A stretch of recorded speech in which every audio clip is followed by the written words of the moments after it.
देश को नया शिक्षा मंत्री मिल गया है, लेकिन सवाल यह है कि आखिर प्रधानमंत्री नरेंद्र मोदी ने इस बड़ी जिम्मेदारी के लिए प्रहलाद जोशी को ही क्यों चुना? कौन है प्रहलाद जोशी? उनकी सबसे बड़ी ताकत क्या है? और नई शिक्षा नीति को लेकर नीट, यूजीसी, सीबीएसई और विश्वविद्यालयों तक उनके सामने कौन कौन सी चुनौतियां मुंह बाए खड़ी हैं? आइए जानते हैं। पर सबसे पहले बस सच में आप सबों का स्वागत और कुमार राजेश का प्रणाम।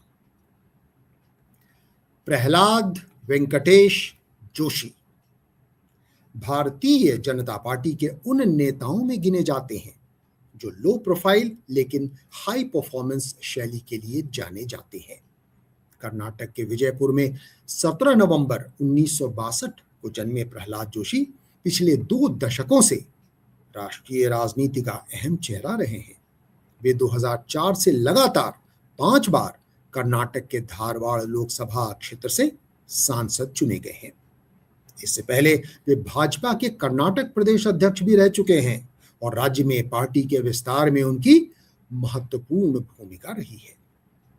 प्रधानमंत्री नरेंद्र मोदी की सरकार में वे 2019 से लगातार कैबिनेट मंत्री रहे हैं और महत्वपूर्ण विभागों के साथ उन्होंने संसदीय कार्य, कोयला खान, उपभोक्ता मामले, खाद्य एवं सार्वजनिक वितरण तथा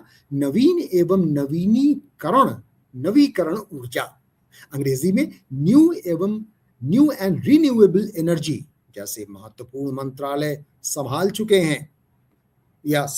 हैं। न्यू एंड रिन्यूएबल एनर्जी वाला मंत्रालय अभी उन्हीं के पास है।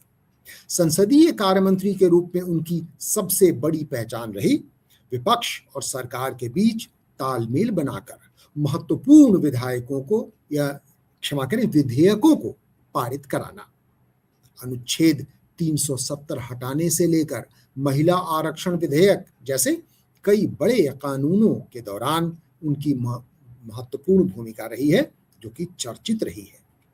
अब उनके सामने है आज देश का सबसे संवेदनशील मंत्रालय, शिक्षा मंत्रालय। लेकिन यह जिम्मेदारी आसान नहीं होगी। पिछले शिक्षा मंत्री धर्मेंद्र प्रधान लगभग 5 वर्षों तक इस पद पर रहे।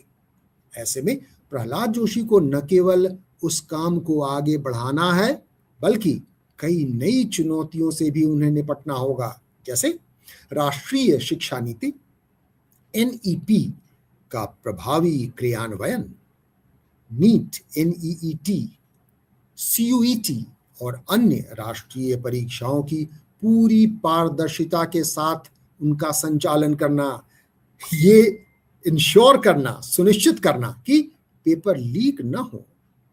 UGC और AICTE जैसे संस्थानों में अपेक्षित सुधार, स्कूलों और विश्वविद्यालयों में गुणवत्तापूर्ण शिक्षा सुनिश्चित करना, पाठ्यक्रम, शोध और कौशल विकास आधारित शिक्षा को गति देना। यानी शिक्षा व्यवस्था में सुधार की जो बात है, उसके ऊपर भी महत्वपूर्ण भूमिका निभानी होगी। अब पूरा देश ये देख रहा है कि क्या वे अपनी प्रशासनिक और संसदीय अनुभव को शिक्षा के क्षेत्र में उतनी ही प्रभावी ढंग से साबित कर पाएंगे।